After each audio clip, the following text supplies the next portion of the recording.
العلم هو النور الهادي والمفتاح لكل الخير من يرد الله به خيرا. الرحيم.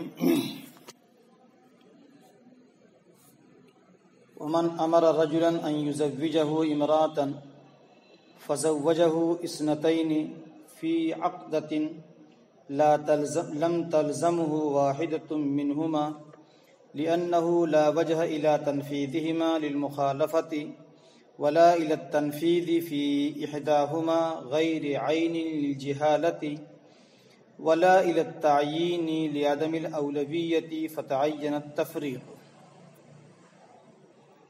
غور سے دیکھیے، صاحب کتاب ایک مسئلے کی وضاحت کر رہے ہیں. من امر رجلا، پہلے ترجمہ دیکھیے. جس شخص نے کسی آدمی کو حکم دیا کہ وہ اس کی شادی کرا دے کسی عورت سے، پس اس نے اس کی شادی کرا دیا دو عورتوں سے ایک ہی عقد میں، لم تلزمہ واحدۃ منہما، ان دونوں میں سے کوئی ایک بھی لازم نہیں ہوگی، کسی ایک سے بھی نکاح درست نہیں ہوگا. صورت مسئلہ بالکل آسان ہے. شاہد نے راشد سے کہا بھائی ذرا میری کہیں شادی کرا دینا کسی عورت سے. اس نے کہا ایک نہیں دو عورتوں سے ایک ہی عقد میں، ایک ہی ایجاب میں دونوں عورتوں سے نکاح کروا دیا. مسئلہ یہ ہے کہ کوئی بھی نکاح صحیح نہیں ہوگا. لِأَنَّهُ، دلیل دے رہے ہیں، لِأَنَّهُ لَا وَجْهَ إِلَى تَنفِيذِهِمَا لِلْمُخَالَفَةِ، اس لیے کہ ان دونوں میں سے ان دونوں کے نافذ کرنے کی کوئی وجہ جواز نہیں ہے مخالفت کی وجہ سے. اس نے ایک کا حکم دیا تھا، اس نے دو سے کروا دیا، یہ حکم کی مخالفت ہو گئی. ولا إلى التنفيذ في إحداهما، اور کوئی وجہ نہیں ہے ان دونوں میں سے کسی ایک میں نفاذ کرنے کی، کسی ایک کو نافذ کرنے کی، غیر متعین طور سے، للجہالتی، جہالت کی وجہ سے. دوسری دلیل یہ ہے کہ ان دونوں میں سے کسی ایک کو نافذ کر دیں کہ یہ نکاح جائز، دوسرا ناجائز، کیونکہ مجہول ہے. ترتیب سے نکاح ہوتا تو کسی ایک کو نافذ کر دیتے اور دوسرے کو ختم کر دیتے، لیکن یہاں تو ایک ہی عقد میں دونوں کا نکاح ہوا ہے، اس لیے دونوں میں سے کسی ایک کو نافذ نہیں کر سکتے. تیسری دلیل دے رہے ہیں، لا الی التعیین لعدم الاولویت، اولویت کے نہ ہونے کی وجہ سے کسی ایک کو متعین کرنے کی بھی کوئی وجہ نہیں ہے. فتعین التفریق، تو تفریق متعین ہو گئی. حکم دیا تھا ایک عورت سے شادی کرنے کی، اس نے دو عورتوں سے شادی کر دیا، کسی ایک سے نکاح صحیح نہیں ہوگا. اس کی تین دلیلیں دے رہے ہیں. پہلی دلیل یہ ہے کہ حاکم، حکم کرنے والے نے ایک عورت کو کہا تھا، اس نے دو سے شادی کیا، حکم کی مخالفت کی، نمبر ایک. دوسری وجہ یہ ہے کہ دونوں میں سے کوئی ایک کے بارے میں نکاح کو نافذ نہیں کیا جا سکتا، اس لیے کہ متعین نہیں ہے، ترتیب بھی نہیں ہے. نکاح ہوا ہے لیکن پہلے کس سے ہوا ہے یہ پتہ نہیں ہے، لہذا دونوں میں سے کسی ایک کے بارے میں صحیح کہہ دیں، دوسرے کے بارے میں غلط، یہ بھی نہیں. تیسری وجہ یہ ہے کہ دونوں میں سے کوئی ایک اولا بھی نہیں ہے. چلو ایک باندھی تھی، ایک آزاد ہے، جو آزاد کے بارے میں مان لیتے ہیں، یہ بھی آزاد وہ بھی آزاد. یا یہ غلام تو حکم دینے والا، اس نے نکاح کر دیا باندھی سے اور آزاد سے، تو چلو باندھی اس کا کفو ہے، اس کی اولویت ہے، کفو ملتا ہے. یہاں کوئی اولویت بھی نہیں ہے، دونوں میں سے کسی ایک کو اعلیٰ درجہ حاصل ہو، دوسرے کو ادنا درجہ حاصل ہو، یہ بھی نہیں ہو سکتا ہے، لہذا تفریق کر دینی پڑے گی. ومن امرہ امیر بان یزوجہ امراۃ فزوجہ امۃ لغیرہ جاز عند ابی حنیفہ رجوعا الی اطلاق اللفظ وعدم التہمۃ. یہاں دوسرا مسئلہ بیان کر رہے ہیں کہ جس شخص نے وہ شخص کہ اس کو کسی امیر آدمی نے حکم دیا کہ اس کی کسی عورت سے شادی کرا دے، فزوجہ، اس نے شادی کرا دیا، امتن لغیرہ، اپنے علاوہ کے باندی سے، باندی سے شادی کرا دی، اس کی باندی نہیں تھی، دوسرے کی باندی تھی، یہ نکاح جائز ہوگا امام ابو حنیفہ رحمۃ اللہ علیہ کے نزدیک۔ دلیل دے رہے ہیں رجوعا الی اطلاق اللفظ وعدم التہمۃ، رجوع کرتے ہوئے لفظ کے مطلق ہونے کی طرف اور عدم تہمت کی طرف، دو باتیں کہیں۔ مطلق لفظ امراتن کہا ہے، امراتن شامل ہے آزاد کو بھی اور باندی کو بھی، باندی سے نکاح کرا دیا ہو جائے گا۔ دوسرے تہمت بھی نہیں ہے نکاح کرانے والے کے اوپر، اپنی باندی سے نکاح کراتا تو کوئی تہمت ہوتی کہ پیسے وصول کرنا چاہ رہا ہے یا کوئی اور مسئلہ ہے، دوسرے کی باندی سے شادی کرایا لہذا تہمت بھی نہیں لگا سکتے ہیں۔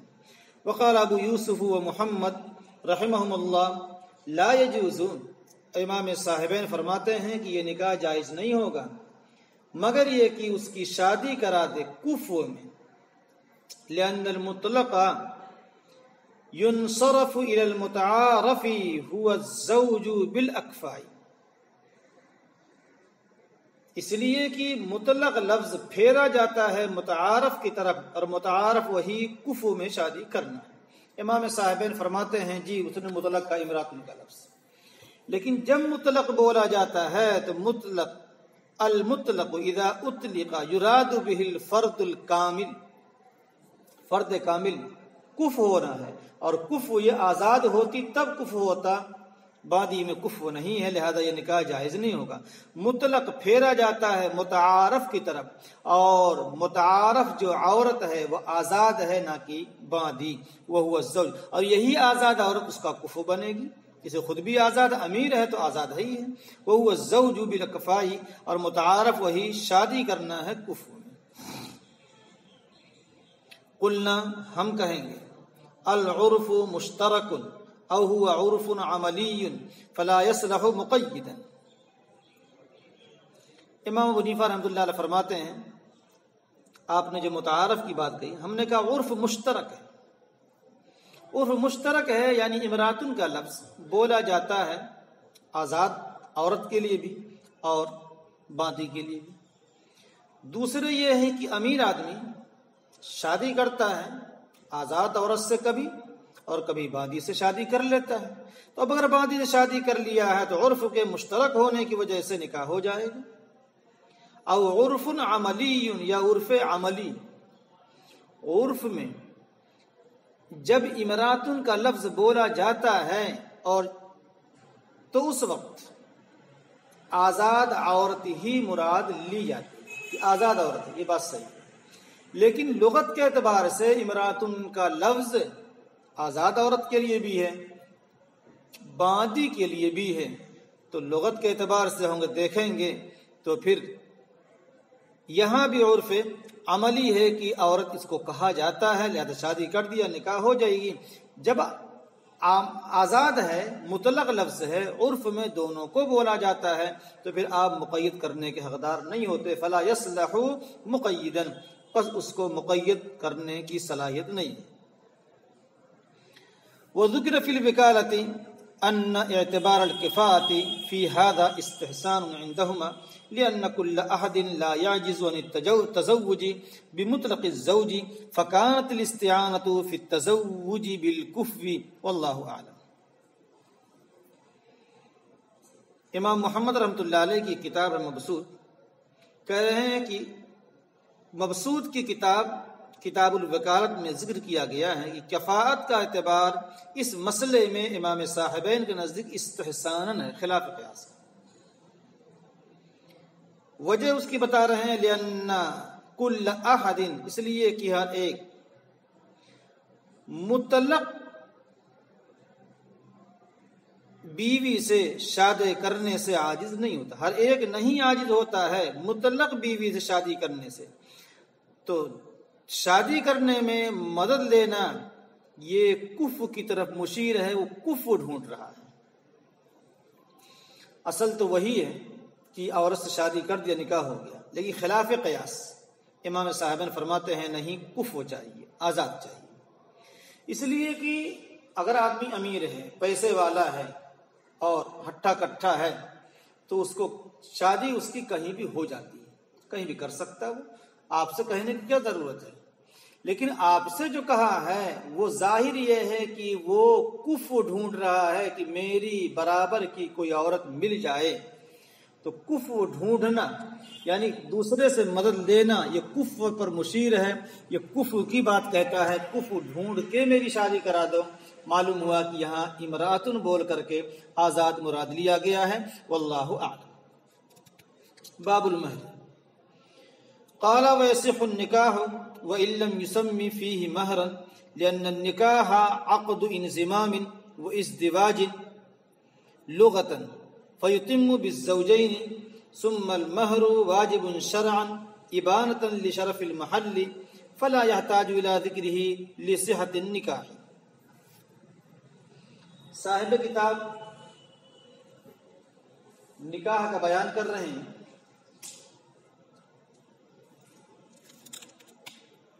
جب ارکان نکاح اور شرائط نکاح کے بیان سے فارغ ہو گئے تو اب یہاں سے نکاح کے حکم کو بیان کرنا چاہتے ہیں۔ نکاح کا حکم ہے مہر کا واجب ہونا، اور مہر کے لیے قرآن کریم نے مختلف الفاظ استعمال کیے ہیں۔ مہر مال کو بھی کہا جاتا ہے، قرآن کریم نے کہا ہے ان تبتغوا باموالکم محسنین غیر مسافحین۔ قرآن کے مہر صداق کے لیے بھی استعمال کیا جاتا ہے، وآتوا النساء صدقاتہن نحلہ۔ مہر کا لفظ اجر کے لیے بھی استعمال کیا جاتا ہے، قرآن کریم نے اس کو بھی کہا ہے وآتوہن اجورہن۔ یہاں اجر سے اجور یعنی اجر کی جمع ہے، اس سے مراد مہر ہے۔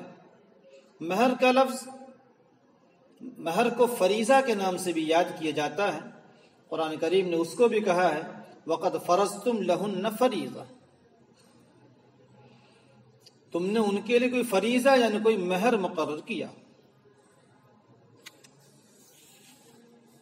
تو مہر کے مختلف الفاظ ہیں۔ مہر کہا جاتا ہے شوہر کی طرف سے بیوی کو ایجاب و قبول کے بعد بضعے پر ملکیت حاصل کرنے کے لیے جو مال جو پیسہ دیا جاتا ہے اسی کا نام مہر ہے۔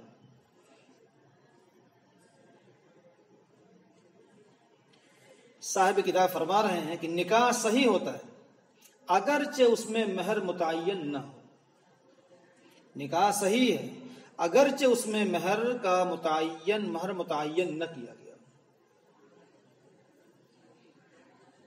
دلیل کیا ہے؟ صاحب کتاب دلیل خود ہی دے رہے لأن النکاح عقد انضمام و ازدواج لغتاً، کہ نکاح لغتاً ملنے اور ازدواج کے عقد کو کہتے ہیں، آپس میں ملنا اور آپس میں ایک دوسرے کا جوڑا ہو جانا، اس کا نام نکاح ہے، اور یہ زوجین سے میاں بیوی سے حاصل ہو جاتا ہے۔ فیتم بالزوجین، تو نکاح صحیح ہے۔ مہر کا تذکر وَإِن لَّمْ يُسَمِّ فِيهِ مَهْرًا، اگرچہ اس میں مہر کا نام نہ لیا ہو، کیونکہ نکاح یہ عقد انضمام اور عقد ازدواج ہے، ملنے کا جوڑے کا نام نکاح ہے، اور دونوں جوڑے مل گئے نکاح ہو گیا۔ جب نکاح ہو گیا تو مہر کے تذکرے کی ضرورت نہیں، لہذا یہ کہنا کہ نکاح کے صحیح ہونے کے لیے مہر کا ذکر ضروری ہے صحیح۔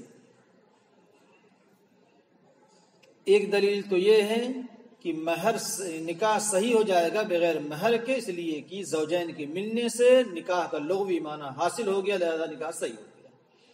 دوسری دلیل یہ ہے قرآن کریم نے کہا ہے فَانْكِحُوا مَا طَابَ لَكُم مِّنَ النِّسَاءِ، تم کو جو عورتیں اچھی لگی جو عورتیں اچھی لگیں ان سے تم نکاح کر لو، وہاں مہر کا تذکرہ نہیں ہے۔ اگر مہر کے وجوب کو کہا جائے تو یہ قرآن کریم پر زیادتی لازم آئے گی۔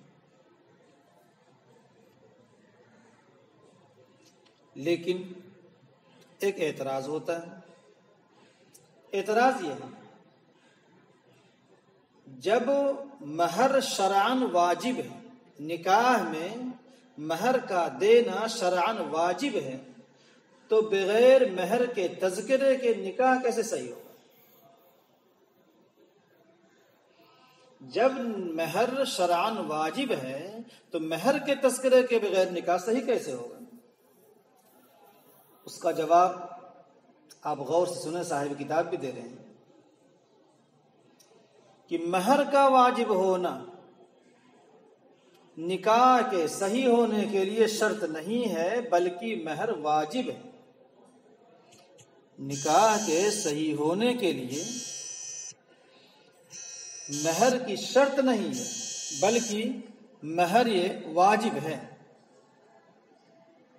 اور یہ وجوب، مہر کا یہ وجوب ابانۃ لشرف المحل، مہر کا یہ وجوب شرعاً واجب ہے محل کی شرافت کو ظاہر کرنے کے لیے، بضع کی عظمت کو ظاہر کرنے کے لیے شریعت نے مہر کو واجب کیا ہے۔ فلا یحتاج الی ذکرہ، پس نہیں ضرورت پڑے گی اس کے ذکر کرنے کی، لصحت النکاح، نکاح کے صحیح ہونے کے لیے۔ مہر کے ذکر کے بغیر نکاح صحیح ہو جائے گا، مہر واجب ہے۔ واجب کیوں مہر ہے؟ محل بضع کی شرافت اور عظمت کو ظاہر کرنے کے لیے مہر واجب کیا گیا ہے۔ اس کی دلیل سنیے، قرآن کریم نے کہا لا جناح علیکم ان طلقتم النساء ما لم تمسوهن او تفرضوا لهن فریضہ ومتعوهن على الموسع قدر وعلى المقتر قدر۔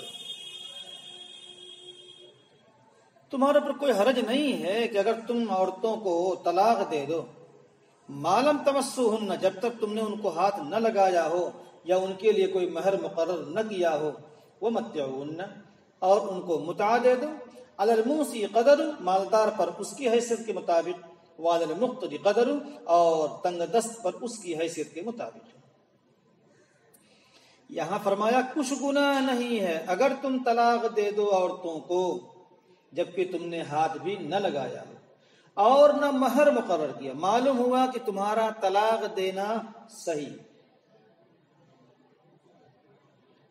مہر کے تعین کے بغیر طلاق دینا صحیح ہے، اور طلاق صحیح دینا صحیح اس وقت ہوگا جبکہ نکاح صحیح ہوا، اور نکاح میں مہر کا تذکرہ ہوا نہیں۔ معلوم ہوا نکاح کے صحیح ہونے کے لیے مہر کے تذکرے کی ضرورت نہیں ہے۔ قرآن کریم نے بھی کہا ہے تم نے ہاتھ نہ لگایا ہو، مہر مقرر نہ کیا ہو، اور تم اس کو نکاح ہونے کے بعد طلاق دے دو تو تم متع دیا کرو۔ تو آپ غور کریں گے کہ مہر طلاق دینا صحیح نہیں، طلاق ہوگا کب؟ جبکہ نکاح ہوگا۔ گویا کہ مہر کے بغیر، ذکر کے بغیر نکاح صحیح ہو گیا، قرآن نے کہا، اور جب نکاح کے ذکر، مہر کے ذکر کے بغیر نکاح صحیح ہو گیا تو طلاق صحیح ہو گیا۔ معلوم ہوا کہ نکاح صحیح ہو جاتا ہے مہر کے ذکر کے بغیر۔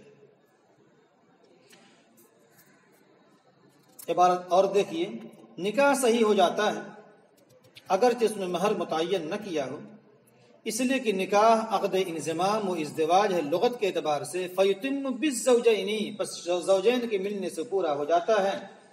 پھر مہر واجب کیوں رکھا گیا ہے جب شرعاً اس کی حیثیت نہیں؟ فرماتے ہیں مہر شرعاً واجب ہے محل کی شرافت کو ظاہر کرنے کے لیے، فلا یحتاج الی ذکرہ، پس اس کے ذکر کی کوئی ضرورت نہیں ہے نکاح کے صحیح ہونے کے لیے۔ قرآن کریم نے دوسری جگہ کہا، آپ کے حاشی میں بین السطور میں بات لکھی ہوئی ہے، احل لکم ما وراء ذلکم ان تبتغوا، تمہارے لیے ان محرمات کے علاوہ عورتوں کو حلال کیا گیا ہے کہ تم اپنے مالوں سے تلاش کرو۔ تو مال لے کر تلاش کرنا ضروری ہو گیا، تو گویا کہ مال واجب ہے، مال کے بغیر نکاح تو ہو جائے گا لیکن مہر دیے بغیر بضع حلال نہیں ہوگا، اس لیے کہ بضع کی شرافت کو ظاہر کیا ہے قرآن کریم نے۔ وَكَذَا إِذَا تَزَوَّجَهَا، اور اسی طریقے سے جب شادی کر لیا ہے عورت سے، بِشَرْطِ أَلَّا مَهْرَ لَهَا لِمَا بَيَّنَّا، اس شرط پر کہ اس کو کوئی مہر نہیں ہوگا، لِمَا بَيَّنَّا، اس وجہ سے جو ہم نے بیان کیا کہ مہر واجب ہو، یہ محل کی عظمت اور شرافت کو ظاہر کرنے کے لیے ہے، باقی نکاح تو فی نفسی صحیح ہو جائے گا۔ وفی خلاف مالک، اور اس میں امام مالک رحمۃ اللہ علیہ کا اختلاف ہے۔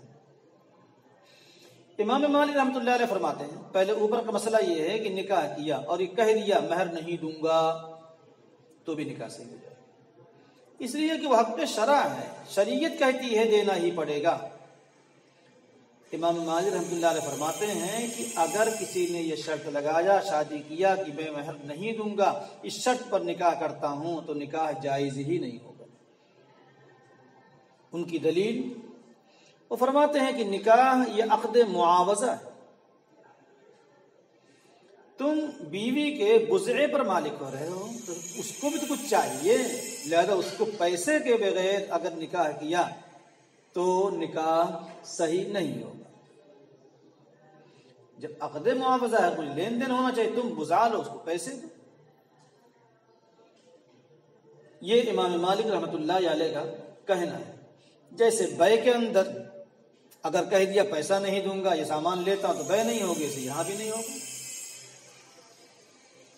وَأَقَلُّ الْمَهْرِ 10 دراہم، اور مہر کی کم سے کم مقدار 10 درہم ہے۔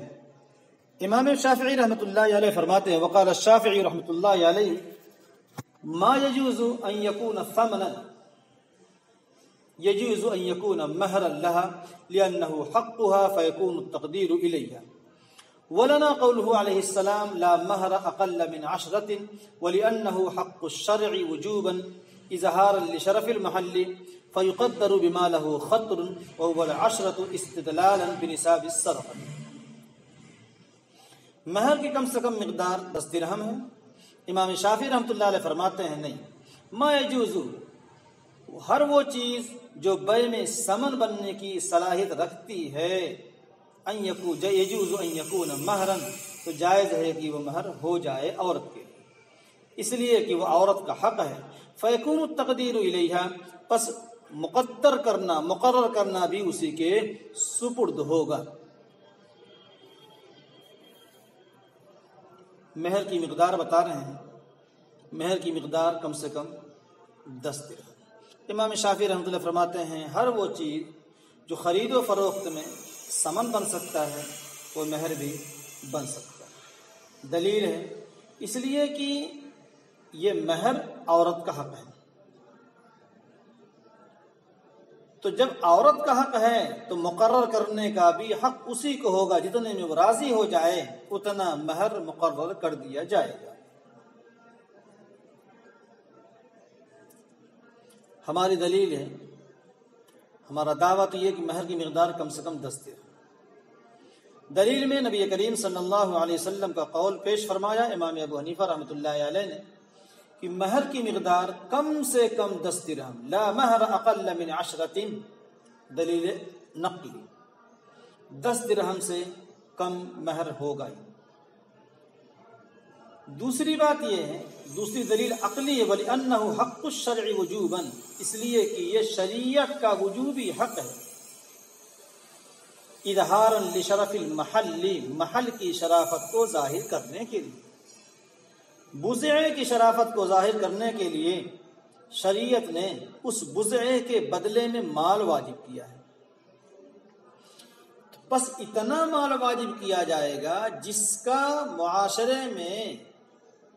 کی معاشرے میں اہمیت ہو، حیثیت ہو کہ ہاں اس کا کوئی قیمت ہے، اس کی کوئی اہلیت ہے۔ سونا لے جائیں 2 روپے ملے گا، سستا تھوڑی ہے۔ یعنی بضع ایک محل شرافت ہے، شرافت کا محل ہے، عظمت کا محل ہے، تو اب اس کی قیمت اتنی رکھی جائے گی کہ جس کو عرف میں اہم مانا جاتا ہو اور عرف میں اس کی حیثیت ہو۔ اسی کو فرما رہے فَيُقَدَّرُ بِمَا لَهُ خَطْرٌ، اور یہ کم سے کم 10 درہم ہی ہے کہ 10 درہم کو شریعت میں اہم مانا جاتا، اس کو اہمیت دی جاتی ہے، استدلالا بنصاب السرقہ، سرقہ کے نصاب سے استدلال کرتے ہوئے اس کو سمجھیے۔ اگر کوئی آدمی چوری کر لے، کوئی عورت یا مرد چوری کر لے، والسارق والسارقۃ فاقطعوا ایدیہما جزاء بما کسبا نکالا من اللہ، چور چورنے کا ہاتھ کاٹا جائے گا، اللہ کی طرف سے سزا مقرر ہے۔ لیکن کتنا چوری کر، ایک چاکلیٹ چوری کر ہاتھ کاٹ لیں گے؟